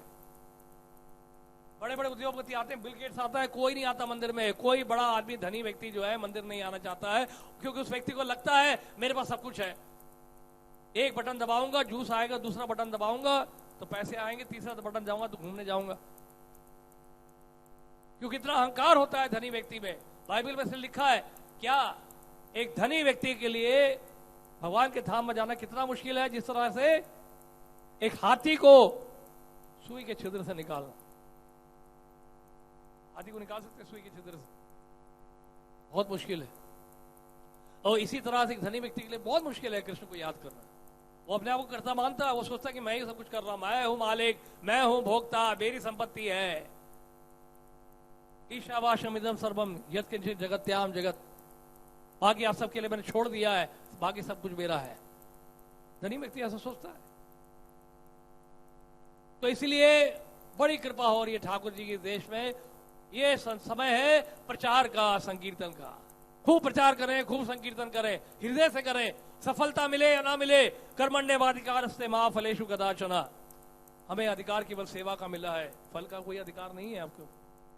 भगवान ने कोई अधिकार नहीं दिया आपको फल के लिए। फल देने वाले भगवान हैं। वो फल मीठा भी दे सकते हैं, आपको खट्टा भी दे सकते हैं, इसलिए वो भगवान है, उनकी इच्छा है। राइट? अब ये नहीं कह सकते कि फल खट्टा क्यों दिया आपने, बस दे दिया, ले लो, आप दास हो। हमारी औकात क्या है, हम दास हैं। तो दास को कोई अधिकार नहीं होता है पूछने का ये खट्टा क्यों है, मीठा क्यों है। आप जानते हैं ना, पुराने जमाने में, प्राचीन समय में जो राजा महाराज लोगों की दास दासियां होती थी, जो उनको दे दिया जाता तो खाना पड़ेगा, लेना पड़ेगा। वो पूछ नहीं सकते कपड़ा क्यों ऐसा है, हमें यहाँ सोने की जगह ठीक से नहीं मिली है, या ये जो है प्रसाद ठीक नहीं है, ये खाना ठीक नहीं है। कोई क्वेश्चन नहीं पूछ सकते, कोई आर्ग्यूमेंट नहीं है, कोई तर्क नहीं है। जो दिया जाएगा वो उसको स्वीकार करना होगा। इसी तरह से हमारी हालत बिल्कुल वैसे ही है। लेकिन यहां पर थोड़ा सा क्या है, प्रेम और श्रद्धा का संबंध है वैष्णव से, गुरु से, भगवान से। इस कारण से थोड़े बचे हुए हम लोग। उसका हम लोग लाभ उठाएं, उसको मिसयूज ना करें, उस कृपा का सदुपयोग करें, दुरुपयोग ना करें हम लोग। इसलिए भक्ति सिद्धांत महाराज ने बड़ा अच्छा गंभीर आवाज में बताया, उन्होंने गंभीरता से बोले हुए कि कृष्ण भावना जो है किसी के लिए इंतजार नहीं कर सकती है कि सरकार बदलेगा और राजनीति बदलेगी, राजनेता बदलेंगे, तब हम प्रचार शुरू करेंगे, तब हम बाहर जाएंगे, समाज की परिस्थिति ठीक हो जाएगी। हम नपुंसक हैं क्या, बताइए। किसी वैष्णव ने बड़ा अच्छा बताया कि चैतन्य महाप्रभु के जो भक्त हैं, जो नित्य परिकर है, एक एक गौड़िया वैष्णव में इतनी शक्ति है कि पूरे ब्रह्मांड को तार सकता है वो। और प्रभुपाद जी के भक्तों में है, प्रभुपाद जी के जो अनुचर हैं, उनके जो अनुयायी है, उनमें शक्ति है, असमय शक्ति है, माने ना माने आप। आजमा के देख लीजिए आप। श्रील प्रभुपाद जी आपके साथ हैं, आपके साथ श्रील प्रभुपाद जी हैं, आप साधारण लोग नहीं है। हनुमान जी भी अपनी शक्ति को नहीं पहचान पा रहे थे, उनको याद दिलाना पड़ा। इसी तरह से हम भी आपको याद दिला रहे हैं कि जागिए, ग्रंथों को लेकर जाइए बाहर। ये मौका मिला आपको, अवसर दे रहे प्रभुपाद, कृपा आपको मिलेगी, बहुत कृपा मिलेगी। ये अवसर, ये मौका फिर कभी नहीं मिलेगा। इसलिए बहुत महत्वपूर्ण है बातें जो हमने बताई अभी। एक बार ऐसी हुआ कि एक बार एक भक्त जो ट्रेन में जा रहा था बॉम्बे में। अब जानते हैं बॉम्बे में जो ट्रेन है बहुत ज्यादा वहां फास्ट चलती है ट्रेन, नहीं, और रात के 2 बजे तक ट्रेन चलती है और सुबह 4 बजे ट्रेन फिर से शुरू हो जाती है। 2 घंटे के लिए ट्रेन रुकती है वहां बॉम्बे में, 22 घंटे ट्रेन चलती है वहां। क्या लाइफ है देखिए वहां का, इतना फास्ट लाइफ है। जब बॉम्बे वाले दिल्ली आते तो बोलते हैं ये क्या है, यहाँ टाइम ही नहीं बीत रहा है। और दिल्ली वाले जब बॉम्बे जाते हैं तो एडजस्ट करना मुश्किल हो जाता है उनके लिए, क्योंकि बॉम्बे बहुत फास्ट है लाइफ। तो वहाँ एक भक्त, कई भक्त ट्रेन में डिस्ट्रीब्यूशन करते हैं, बुक डिस्ट्रीब्यूशन। तो एक भक्त मिला था कि वो काफी देर से 8-9 घंटे लगातार ग्रंथ बांटना चाहता था, कोई ग्रंथ खरीद नहीं रहा था उससे। तो एक व्यक्ति आया, वो यूपी का था। उसने कहा महाराज जी क्या बेच रहे हैं आप? तो इसने भक्त ने कहा कि आपके चेहरे में इतना तनाव, चिंता क्यों दिखाई दे रहा है, क्या बेच रहे हैं आप? कहा ग्रंथों को बांट रहा हूँ, ग्रंथ बांट रहा हूँ, मैं भगवत गीता देने की कोशिश कर रहा हूँ, कोई ले नहीं रहा है। और उनकी छोटी किताबें भी थी। वो किताबें में एक किताब है केवल 15 पेजेस से 15 पेजेस। तो ये पूछा कितने की, अच्छा ये किताब मुझे दे दो मैं ले लेता हूँ। कितने की किताब है? तो भक्त ने कहा कि इतने की किताब है, या 15 रुपए या 20 रुपए की किताब होगी। बोले बहुत महंगी है, केवल 15 पेज और इतनी महंगी है किताब। उन्होंने कहा कि आप यूपी जब वापस जाएंगे, अपने शहर जाएंगे, तो कैसे जाएंगे? तो मैं ट्रेन में जाऊंगा। ट्रेन की टिकट लेंगे आप? हाँ टिकट लूंगा। टिकट कितनी बड़ी होती है? टिकट का साइज कितना बड़ा होता है? इतना ही होता है ना। उस टिकट से, छोटे से टिकट से आप यूपी चले जाते हैं। तो ये जो किताब है जिसमें 15 पेजेस है, इसको पढ़कर आप गोलोक वृंदावन चले जाएंगे। तो हरे कृष्णा कृष्णा कृष्णा हरे हरे, हरे राम राम राम हरे हरे। ये देखिए, ये अटूट विश्वास भक्तों के हृदय में कहां से निकल रही है बात। वो भक्त जो है मंदिर से प्रिपेयर करके नहीं आया थे उत्तर देने के लिए। उसे जीवन में ये सोचा नहीं था कि बात बोलेगा वो, लेकिन एकाएक बात कैसे उसके हृदय से निकल गई। क्यों? क्योंकि सुबह से शाम तक वो मेहनत कर रहा था, भगवान ने उसको बुद्धि दी, और बुद्धि के कारण क्या हुआ, वही बात बोल पाया। तेषाम सततयुक्तानां भजतां प्रीति पूर्वकम दधामि बुद्धि योगम तम येन मां प्रयान्ति। तो किसको बुद्धि मिलती है? सबको बुद्धि नहीं देते भगवान। ये नहीं कि सबको बुद्धि दे रहे भगवान। भगवान किसको बुद्धि दे रहे? जो प्रीति पूर्वक भजन कर रहा है और हमेशा सेवा में लगा हुआ है, भगवान उसको बुद्धि देते हैं। तो हमारा कार्य क्या है? केवल सेवा में रत होना, ग्रंथों के वितरण में जो है लगे रहना। अब लगे रहिए, बाकी चमत्कार जो होना है वो होगा। तो हमारे हाथ में कुछ भी नहीं है। इस तरह से आप देखते हैं, एक बार की घटना है कि एक बार ईस्ट दिल्ली की बात है, वहां पे भक्त लोग ग्रंथों का वेतन कर रहे थे। तो वहां पे एक व्यक्ति था, उसको वो एक अपने लड़के के साथ खड़ा, छोटा सा बच्चा था, तो वो खड़ा हुआ था वहां पे। तो ये दिखाया, भक्त ने बोला कि ग्रंथ ले लीजिए। उसने कहा नहीं मुझे नहीं चाहिए। कई बार रिक्वेस्ट किया, लिया ही नहीं, उसने मना कर दिया। बोल बहुत ज्यादा है, 100 रुपया मैं नहीं ले सकता। वहां पे नजदीक में हाथी खड़ा था, और हाथी जब खड़ा था तो हाथी के ऊपर बैठने की बड़ी इच्छा हुई बच्चे की। तो बच्चे ने कहा पापा मैं हाथी पे बैठना चाहता हूँ, हाथी पे बैठना चाहता हूँ। तो बार बार चुप करा रहा था बच्चे को, चुप कोई जरूरत नहीं, हाथी पे बैठेंगे। और रोने लग गया। बच्चे जब रोते हैं तो बहुत दिक्कत है उनको बनाना। फिर वो रोता रहा, बच्चा रोता रहा। तो पास में वो तो हाथी के ऊपर बैठा हुआ था, तो ये भक्त पास में खड़े हुए थे। तो उस भक्त से पूछा कि भाई क्या है, कि हाथी पे चढ़ने का क्या है सिस्टम है? हाथी पे बैठ सकते हैं, 100 रुपए लेते हैं इसके लिए। तो वो जो है पता नहीं बुद्धि कैसे काम की उनकी, और उस व्यक्ति ने 100 रुपए दे दी, और 100 रुपए ला के दे दिए, और बच्चे को हाथी के ऊपर बिठाया। और उसके बाद हाथी में बिठाने के बाद फिर ये भक्त ने कहा आपके लिए मैं एक विशेष भेंट देना चाहता हूं, आप खरीदिए मत, हम आपको फ्री में देना चाहते हैं, लीजिए। तो वो गीता उसको दे दी। हाथी पे भी बैठ गया बच्चा, और हाथी वाले को 100 रुपया मिल गया। हाथी वाले को नहीं, गीता के पैसे मिल गए, 100 रुपए मिल गए। हाथी में बैठने के लिए कोई पैसे नहीं थे।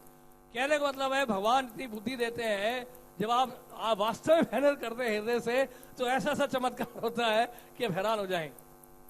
अमृतसर की बात है, और भक्त लोग जा रहे थे, शायद अमृतसर जा रहे थे, तो ट्रेन में जा रहे थे। तो क्या हुआ कि एक व्यक्ति आया, उससे बोला कि मुझे ऐसी भगवत गीता चाहिए जिसमें बहुत सारी कथाएं हो।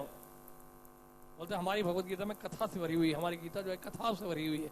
ये देखिए श्लोक है, ये अनुवाद है, और हर श्लोक के साथ ही कथा है।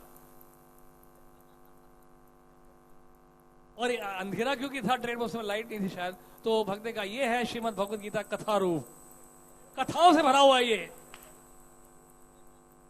तो वो भक्त ने फिर ले लिया, उस भक्त ने दे दिया, मतलब उस व्यक्ति ने खरीद लिया गीता। तो कहने की बात है कि मतलब हमारे हृदय में अगर उत्साह हो, भगवान इतनी सारी व्यवस्था करते हैं, इतनी बुद्धि प्रदान करते हैं कि कोई भी कार्य हमारे लिए असंभव नहीं है। आपको बॉम्बे की बात बताएं, एक बार एक व्यक्ति था, बॉम्बे की पोलैंड की बात है।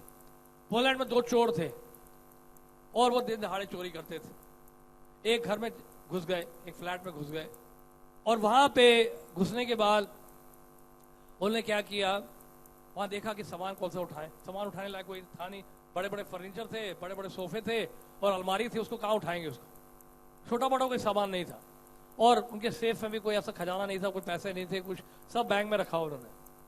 तो इसे देखा एक बुक रखी हुई है टेबल के ऊपर, और वो कौन सी बुक है? Bhagavad Gita as it is.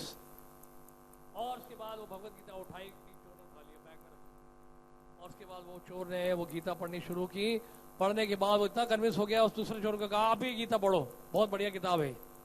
दूसरे चोर ने भी पढ़ा और दोनों के दोनों भक्त बन गए और फॉलन टेम्पल पहुंच गए। वो टेम्पल में चले गए, वॉर्सॉ में टेम्पल में जाके वो एक्टिव हो गए, भक्त बन गए दोनों। तो कहने का मतलब है कि जब हम देखते हैं कि प्रभुपाद जी की बुक जो है निश्चित रूप से चमत्कार करेंगे। आप देखिए कई लोग बोलते हैं, कई लोगों का कहना ये, हाँ हमने इतने सारे ग्रंथ बांट दिए, दिल्ली टेम्पल ने देखिए 2006 से लेकर आप देखा जाए तो कितनी सारी गीता बढ़ गई होगी, नहीं? पिछले साल भी हमने 6,46,000 6,46,000 बुक्स हमने डिस्ट्रीब्यूट किया है। लास्ट ईयर जो हमारा स्कोर रहा है भगवत गीता का, दिल्ली एनसीआर में सब मिला 3,000 भक्तों ने भाग लिया था पिछले साल। आप सबने मिलकर 6,86,000 ग्रंथों का वितरण किया। कितने भक्त बन गए उसमें से? उतने ही बैठे ना जितने बैठे हैं, एक आध एक्स्ट्रा ऐड हुए होंगे थोड़े बहुत। तो क्या कारण है इसका? कारण यह है कि कारण हम हैं। कारण कौन है? कारण हम हैं। जब हम भगवत गीता किसी को देते हैं तो आइए ध्यान रखिएगा, जिसको भी दे रहे हैं उसको हम फॉलो भी करें, उसे दोबारा मिलने की कोशिश भी करें। अगर आप ये स्ट्रैटेजी अपनाएंगे, फरीदाबाद भक्तों ने शुरू कर दिया पिछले साल से।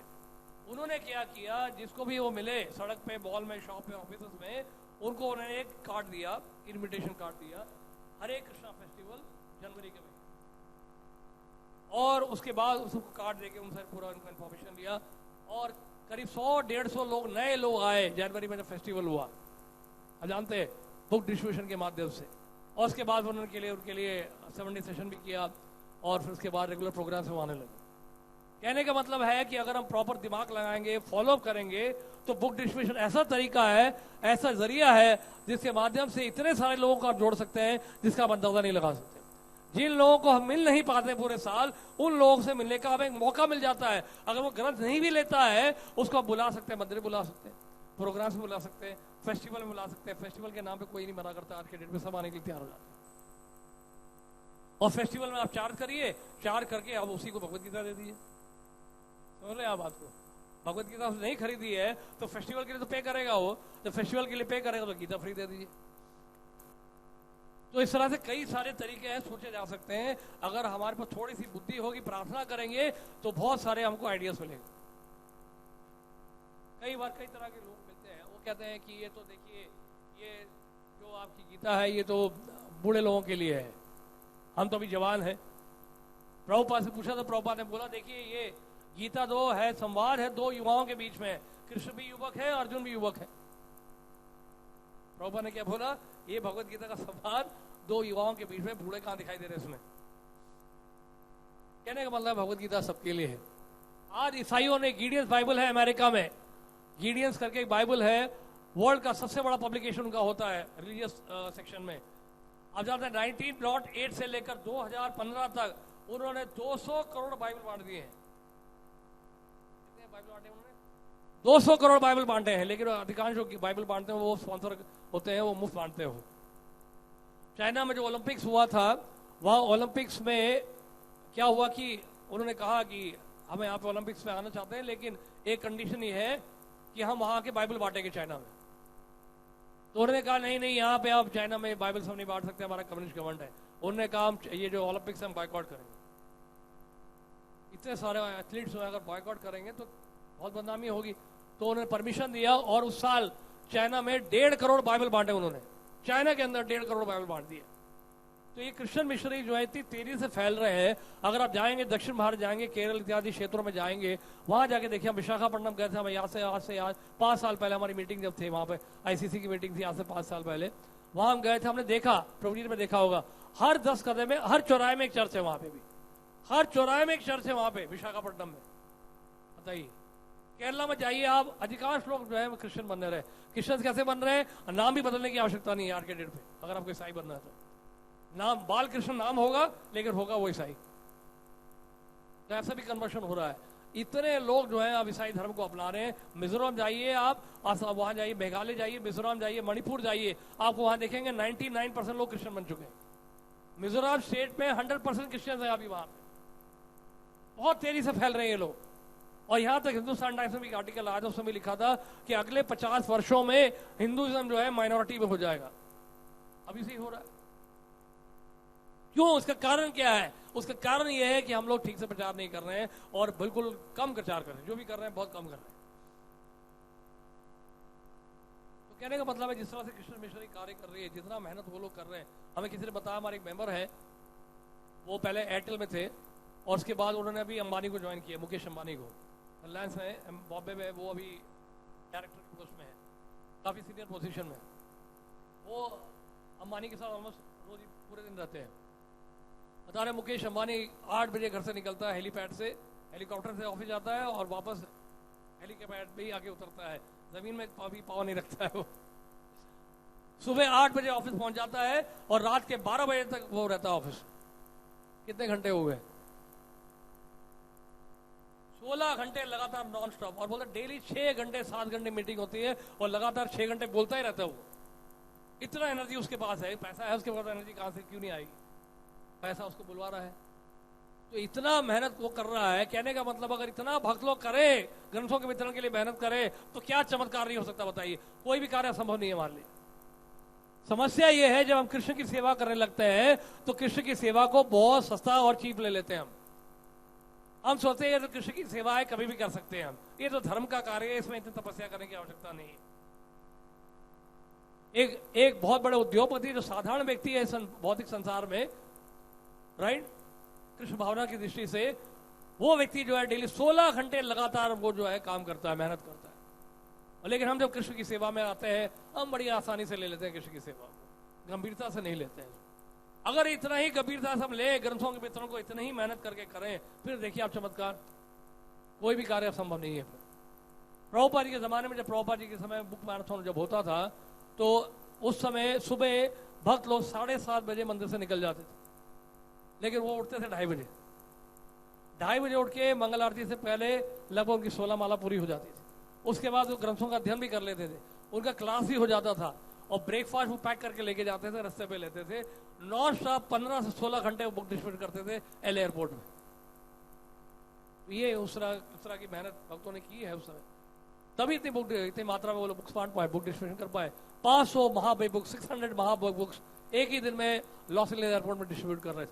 जयानंद प्रभु ने 4 दिन में उन्होंने 1200 कृष्णा बुक डिस्ट्रीब्यूट किए, 1200 बुक्स, यानी 400 बुक्स कृष्णा बुक्स एक दिन में। तो कैसे कर पाए ये भक्त लोग? क्योंकि इन्होंने देखा कि वास्तव में प्रभुपाद जी ने हमें बता दिया है, अब कोई भी कार्य संभव नहीं है हमारे। ये श्रद्धा, ये फेथ उनमें था। इसे हमारे बारे में बड़ा अच्छा बताया एक बार कि प्रभुपाद जी की सफलता का राज ये भी है। प्रभुपाद की सफलता का राज जानते हैं क्या है? महाराज ने बताया एक बार हमें बताया महाराज कि प्रभुपाद जी की सफलता का राज ये भी है क्योंकि हम समर्पित थे। प्रभुपाद जी हमें कुछ कह देते थे तो दोबारा नहीं सोचते थे हम लोग, कोई सेकंड थॉट नहीं होता था। प्रभुपाद ने कह दिया, भले वो सही हो या गलत हो, हमें करना है, बस उनका ऑर्डर है। बस ये नहीं कि क्या होगा, पहले से हम जो है नेगेटिव जो है मूड बना लें और रिसेप्शन करके बैठ जाए कि कौन गीता लेगा, सबने गीता तो पहले से ले रखी है, कितने भाग बन गए। अगर इस तरह का एसम्पशन हमारे मन में है तो कभी ग्रंथ नहीं बांट पाएंगे। हमें 100% नहीं 200% पॉजिटिव रहना पड़ेगा, तब जाके जो है हम कृष्ण भावना भावित हो जाएंगे, तब जाके जो है हम इन ग्रंथों को बांट पाएंगे। फेथ, आध्यात्मिक जीवन फेथ पे टिका हुआ है, इसलिए बहुत आवश्यक है इन ग्रंथों के वितरण पे हम जोर दें और दूसरों को भी उत्साहित करें। ये लीडर्स की जिम्मेदारी है। जितने भी लीडर्स हैं हमारे मूवमेंट में, हमारी संस्था में जुड़े हैं, उनकी भी जिम्मेदारी है कि भक्तों को प्रेरित करें ग्रंथों के वितरण के लिए और स्वयं भी उस ग्रंथों के वितरण में भाग लें। लीडर जब तक ग्रंथों के वितरण में भाग नहीं लेंगे, बाकी कोई कुछ नहीं करने वाला है। जो भी लीडरशिप पोजीशन में है, अगर वो ग्रंथ नहीं बांटेंगे, आने वाले जो भक्त हैं वो भी वैसे बन जाएंगे। फिर आप नई परंपरा शुरू कर देंगे, फिर एवं परंपरा प्राप्त नहीं होगा। फिर क्या होगा? सकाल ने माता योग नष्ट परंतपा। कुछ समय के बाद परंपरा छिन्न भिन्न हो जाएगी, क्योंकि आपने आचार्य का जो आदेश है उससे आप हट गए। इसलिए श्रील प्रभुपाद जी का जो आदेश है, हमारे परंपरा में जितने भी आचार्य हैं, उन आचार्यों का जो आदेश है, उन आदेश का जब पालन करेंगे, तब जाके जो हमें उनकी कृपा मिलेगी। प्रभुपाद जी बताते हैं, मैं गोलोक धाम में था, गोलोक वृंदावन में था।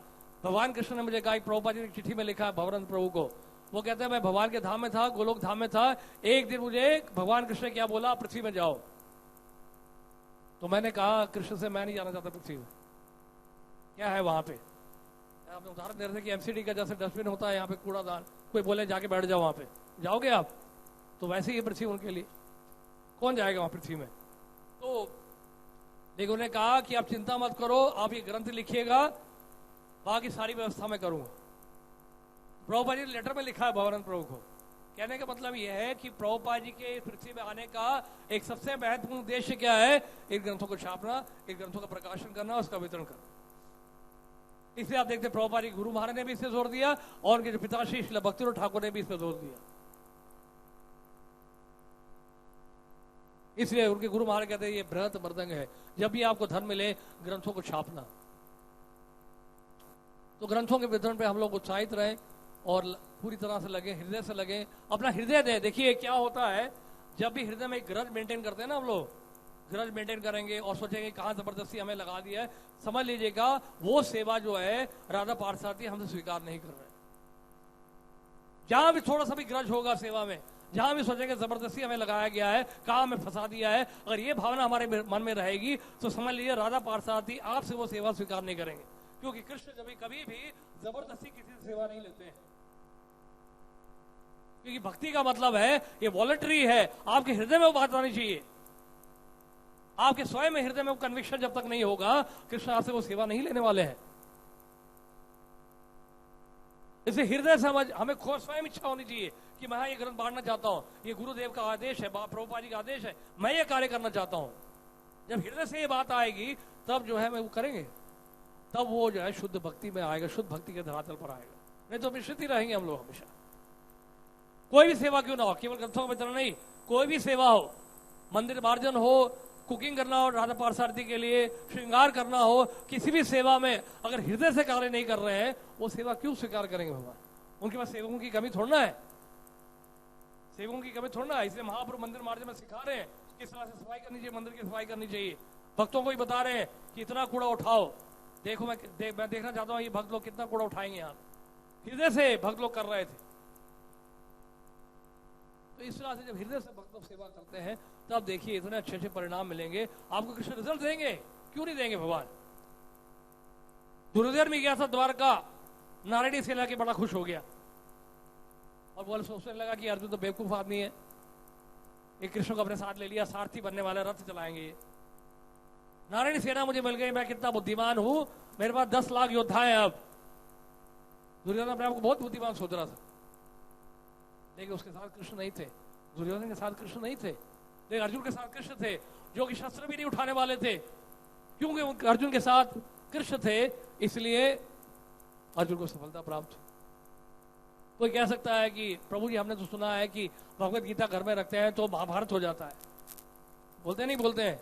तो उनको बोलिएगा भगवत गीता जब नहीं रखेंगे तब महाभारत होगा। क्योंकि भगवत गीता में संजय क्या बोल रहे हैं, जहां कृष्ण है और जहां अर्जुन है वहां विजय है, अलौकिक शक्ति है, वह नीति है, वह ऐश्वर्य है। वहां क्या नहीं है बताइए? बस हमें जरूर होना चाहिए वहां पे। कृष्ण अगर अर्जुन है तो हमें भी तो होना चाहिए वहां पे भगवत गीता के साथ।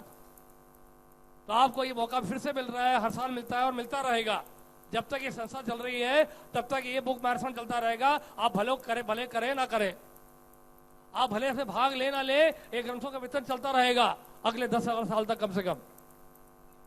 ताली मत बजाइए, बोलिए Hare Krishna Krishna Krishna Hare Hare, Hare Ram Ram Ram Hare. Srila Prabhupada translation book distribution marathon की, समवेत भक्त वृंद की हरे हरे कृष्णा। बहुत बहुत धन्यवाद। तो आप लोगों को प्रभु जी ने बहुत उत्साहित किया पुस्तक वितरण करने के लिए। आज के प्यार में ये बताया गया है कि एक बंदी छाड़े यदि निज धर्म देखिया, कि कोई व्यक्ति अगर एक बंदी को, हम लोग सब बंदी हैं, ये भौतिक संसार क्या है? जेल खाना है, हम लोग उसके अंदर बंदी हैं, हम लोग बंद हैं इसके अंदर, लेकिन हम लोग इसको अपना घर समझ रहे हैं, हम अपने को बंदी नहीं समझ रहे हैं। निज धर्म देखिए का मतलब है हम अपना परिचय देखें कि हम वास्तव में क्या हैं, बंदी हैं, तभी हम इससे निकल सकते हैं। तो प्रभुपाद के जो ग्रंथ हैं ये हमें परिचय देते हैं कि ये भौतिक संसार जो है एक जेल खाना है और हम लोग इसके अंदर बंदी हैं, ये हमारा घर नहीं है। तो अगर आप प्रभुपाद की पुस्तक बांटते हैं तो उन बंदियों को आप वो परिचय देते हैं, उनका अपना ही परिचय दे रहे हैं कि वो भौतिक संसार में बंदी हैं और उनको निकलना, यहाँ पर नहीं रहना है। तो इस प्रकार से आप जो है प्रभुपाद के ग्रंथ जो आप बांट रहे हैं, तो वास्तव में ये असली उनका जो है परिचय है। जैसे उनका अपना आईडी है, हाँ, लोगों का अपना आईडी होता है, तब उनको परमिशन मिलती है जाने की। तो ये आईडी है, प्रभुपाद के जो ग्रंथ हैं वो अपना उनका परिचय है। और जब उनको ये परिचय मिलेगा तभी इस जेल खाने से उनको बाहर निकाला जाएगा। तो आप जो है ये मतलब कार्य कर रहे हैं जो कि सबसे बड़ा कार्य है। इससे बढ़कर के और कोई परोपकार का कार्य नहीं है। लोग सोचते हैं परोपकार का कार्य ये है कि दवाई बांटो, अस्पताल खोलो, लेकिन असली जो परोपकार का कार्य ये है कि भौतिक संसार से बाहर निकालना है। तो ये प्रभुपाद के जो ग्रंथ हैं ये इस प्रकार का कार्य कर रहे हैं। और आप अगर कुछ भी नहीं बताते हैं, ये पुस्तक ही अगर दे रहे हैं, तो आपने बहुत बड़ा कार्य कर दिया। जैसे प्रभु जी ने बताया कि प्रभुपाद को दे दिया और प्रभुपाद ही उनको जगाएंगे, प्रभुपाद ही उनको वह रास्ते में लाएंगे। तो प्रभुपाद के ग्रंथों का वितरण इतना बड़ा जो है महत्वपूर्ण है। हरे कृष्णा।